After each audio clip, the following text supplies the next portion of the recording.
ఎంత బాగుందో మీ అందరినీ ఈరోజు చూసి చాలా సంతోషం.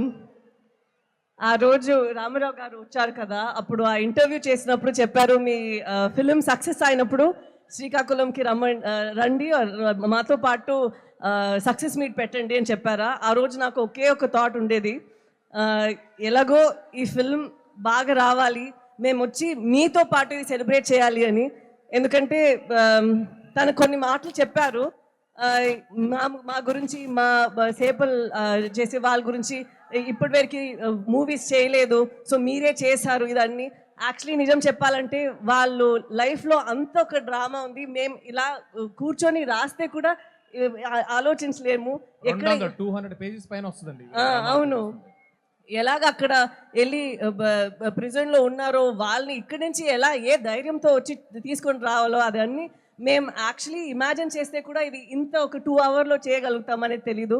సో వాళ్ళకి ఫస్ట్ నేను థ్యాంక్ యూ చెప్పాలి, మీ అందరికీ థ్యాంక్ యూ చెప్పాలి. ఎందుకంటే మీ లైఫ్ని మాకు పర్మిషన్ ఇచ్చి ఒక ఫిలిం లాగా తీసుకురావడానికి పర్మిషన్ ఇచ్చారు. So thank you so much. And Chandu గారు చాలా ర్యాక్ చేస్తూనే ఉంటారు అప్పటి నుంచి ఇలా అదేం లేదు, నాకు ఇది ఒక పెద్ద భాగ్యం. రియల్ లైఫ్ స్టోరీ అనేది మన యాక్టర్స్కి ఇది చేయడానికి అంత ఈజీ కాదు, అలా దొరకదు ఇలాంటి కథలు. సో ఇలా నాకు ఒక పాత్రలు ఇచ్చినందుకు నేను దేవుడికి థ్యాంక్ యూ చెప్తాను.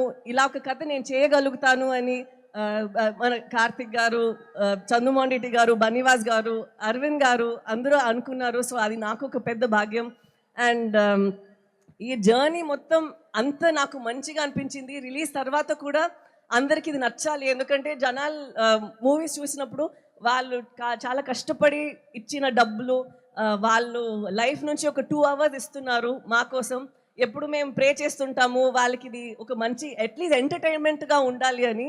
మాకు చాలా సంతోషం ఇది మీకు నచ్చింది అని. సో దానికి మీ అందరికీ చాలా thank you so much. And నేను చాలాసేపు తీసుకోను, మీ యువ సమ్రాట్ గారు వచ్చి ఇప్పుడు మాట్లాడతారు. నాకు తన కో యాక్టర్గా చాలా హ్యాపీగా అనిపించింది, ఎందుకంటే తను చాలా హార్డ్ వర్క్ చేశారు. ఈ లుక్ మాత్రం కాదు, రిలీజ్ తర్వాత కూడా చాలా రిలీజ్ ముందు పోస్ట్ ప్రొడక్షన్ టైంలో అంత ఒక లోపల ఒక ఫైర్ ఉండేది, ఎలాగైనా ఇది హిట్ అవ్వాలి.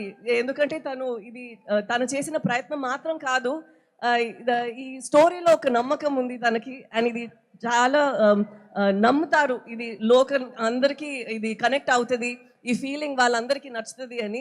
సో తన నమ్మకం, డైరెక్టర్ గారి నమ్మకం, అండ్ మా అరవింద్ గారు ఎక్కడ వెళ్తే మాకన్నా ముందు ఉండి నేను ప్రమోట్ చేస్తానని ఉన్నారు. సో వాళ్ళందరికీ ఇది నేను సమర్పణం చేస్తాను. అండ్ నాకు ఈ శ్రీకాకుళం స్లాంగ్ వచ్చిందంటే దానికి యోగి ఇక్కడి నుంచి వచ్చి నాకు చాలా ట్రైనింగ్ ఇచ్చారు డబ్బింగ్ టైంలో. సో యోగి కూడా థ్యాంక్ యూ చెప్పాలి. అండ్ ఇప్పుడు జనాలందరికీ థ్యాంక్ యూ సో మచ్, ఈరోజు ఇక్కడ వచ్చి మాతో పాటు ఈ సక్సెస్ మీట్ని ఇంత బాగా నడిపిస్తున్నందుకు thank you so much. Thank you.